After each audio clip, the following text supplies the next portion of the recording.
Hello. I hope you can hear me. I am sorry for the delay. I know it's already late on Erev Shabbos, yet I wanted to make a point to speak to you today. All right, here we go. This is what I want to share with you. Here's the idea. Hello. This is Parshas Pinchas today. And even though Parshas Pinchas is about Pinchas and is about counting the Jews, the Parsha ends in a way that is familiar to most people who go to shul every Yom Tov, and that this week we have the Parshos of the Tamidin and the Musafim.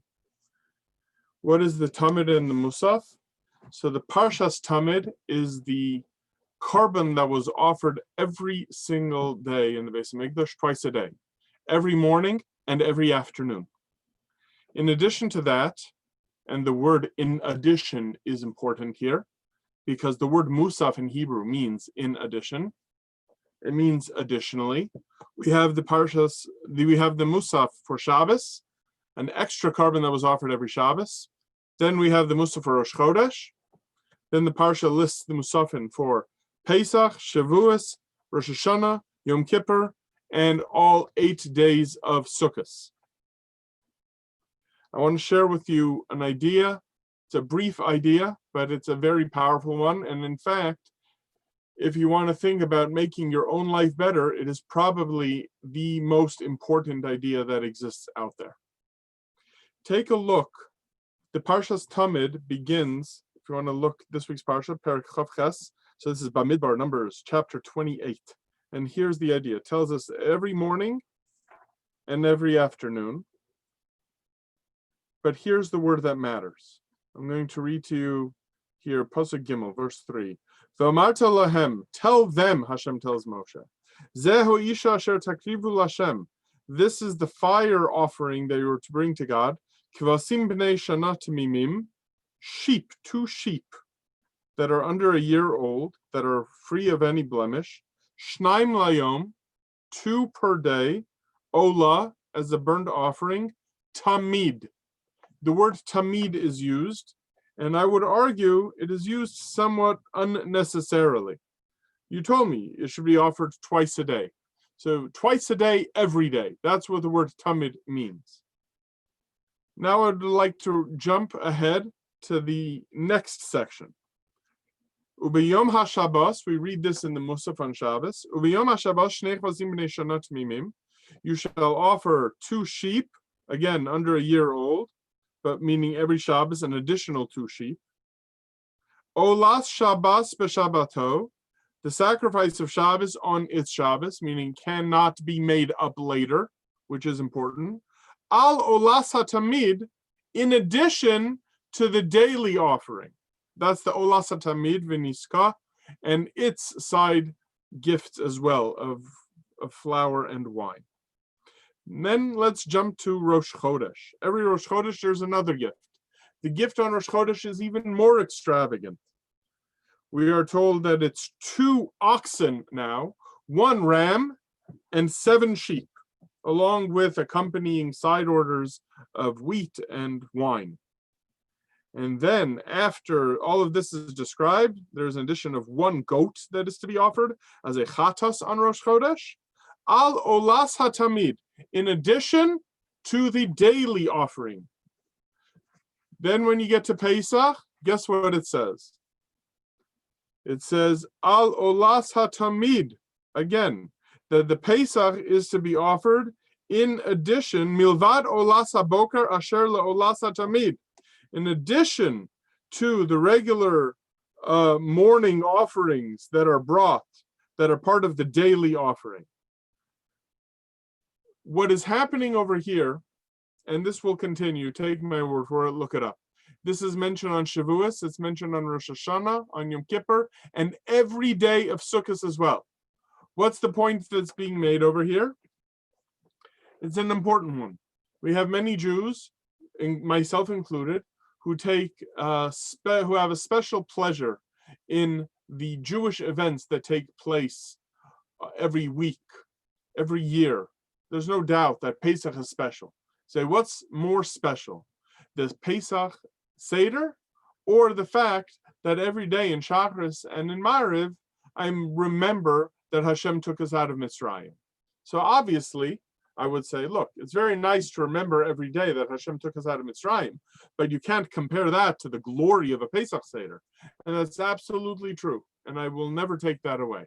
However, the joy of the Pesach Seder is something that is meant to be remembered in the way that we remember Yetzias Mitzrayim every single day, every single morning, and every single evening.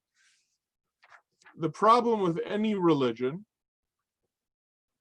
and this is certainly true for halacha, is that we find ourselves in a bit of a pickle. We enjoy those annual commemorations. When it comes to Jews, we have we're able to connect literally every week. It's a very special thing.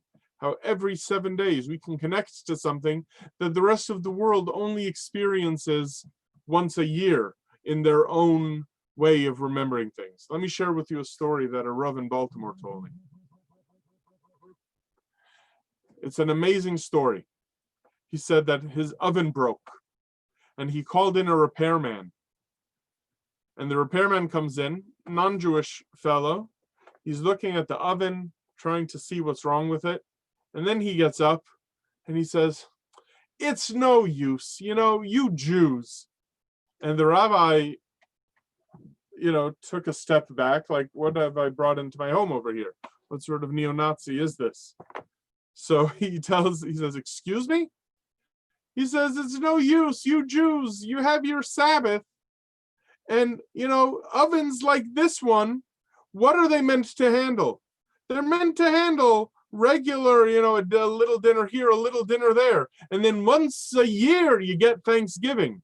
You Jews are pushing Thanksgiving on this oven every single week. The oven can't handle this kind of life." And, the rabbi then shared this later with all of us. And he said, it's true. Your average American wants to get together with family and a major meal and, everything that comes out of a regular Thanksgiving. This happens every single week.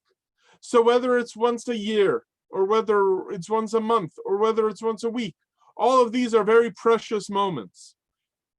And they're acknowledged here in the Parsha, in Parshas Pinchas. Parshas Pinchas is the most used Parsha out of any Sefer Torah, because we read the section of the Musaf out of a second Sefer Torah where we read Parshas Pinchas every day of Yom Tov and every month on Rosh Chodesh. And you know what the Parsha is saying over here? Yes, Shabbos is precious, Rosh Chodesh is precious, Pesach, Shavuos, Rosh Hashanah, Yom Kippur, Sukkot, Shmini Atzeres, they are all precious. But you know what that preciousness of every single one of those special days is really coming to do? It only adds to the preciousness that comes with what you do every single day. Al olas hatamid, al olas hatamid.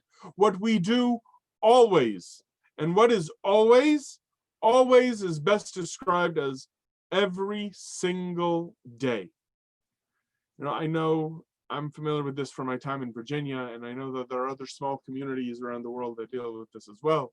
Windsor, Ontario is one, and there are many other communities as well where they have trouble organizing a weekday minyan.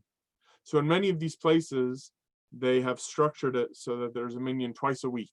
Monday and Thursday, Tuesday and Thursday, Monday and Friday, Monday and Wednesday, Sunday and Wednesday, etc. And I understand why they do it, and I have made similar attempts myself in other places I have been. However, I have to tell you that from the perspective of human nature, there's nothing easier than doing something every day. Yes, it might be harder for the rabbi and the Gabayim to get together to people to promise that they'll show up every day and say, you know what, let's cut our losses. Let's not make this too difficult. We'll just ask people to come in for one extra weekday or 2 extra weekdays a week. But you know what the truth is? That's true at the beginning. But the way that the neshama works, the way that the human psyche works, is that we thrive on Tamid.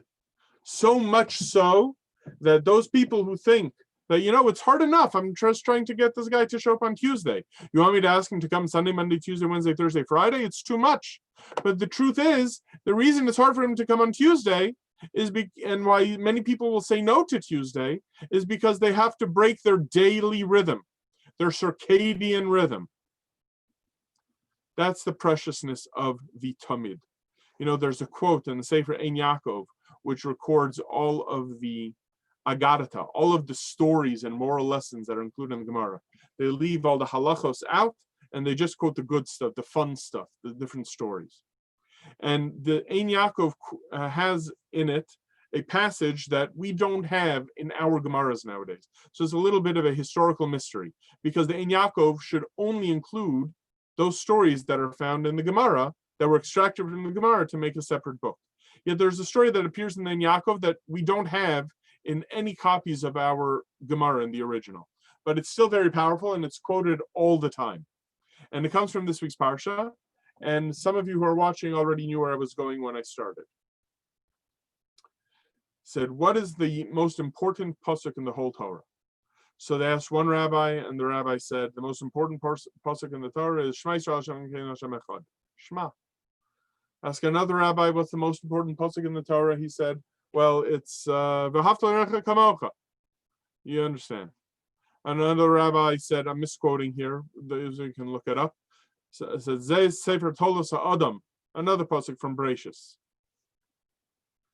Then they asked the last rabbi, and this is the punchline of this piece, in the Ein Yaakov, they said, what is the most important pasuk in the Torah? So he answered, the most important pasuk is from this week's Parsha, Parshas Pinchas. Es hakeves echad tasa v'boker, ve'es hakeves hasheni tasa ben arboim. Bring one sheep in the morning and one sheep in the evening. How is that the most important pasuk?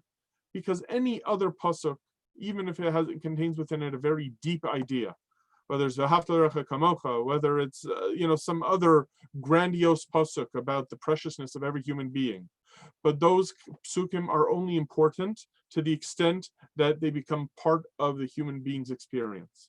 And they are part of the human being's experience when the human being does them every single day. That's why whether it's for a Jewish man to put on tefillin every single day, even if it's only for a moment, to daven every single day.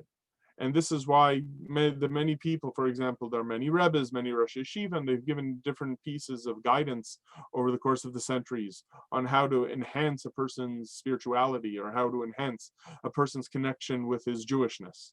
And very often, the advice that's given is to find a way of incorporating something new in your daily experience, the Tamid.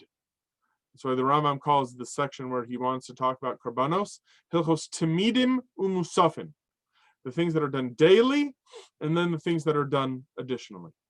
So as you have your regular Shabbos now, appreciate on Shabbos not only the additional things that we get to do on Shabbos that we don't do every day. So we're going to get to appreciate when we make Kiddush. Parents who have their children at the table should appreciate the ability on Shabbos to give their children brachos. We'll be able to experience a special Shabbos Musaf tomorrow morning. However, on Shabbos, do you think of how precious Shabbos Shachris is? So you might say, well, of course, Shabbos Shachris is very special.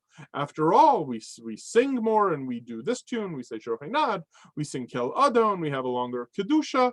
Yes, all of that is 100%, that is all beautiful. But you know what's also precious about a Shabbos Shachris? That it's one of the Shachrises that are said 7 days a week. That's the preciousness we need to find in our own lives, not only with Yiddishkeit, but our children sense this as well, our spouses sense this as well. And this is the trick, meaning this is the secret to a healthy life vis-a-vis HaKadosh Baruch Hu, vis-a-vis all our families, our friends, and deep down, our connection with ourselves. Okay, everybody, I want to wish you a good Shabbos. Bye-bye.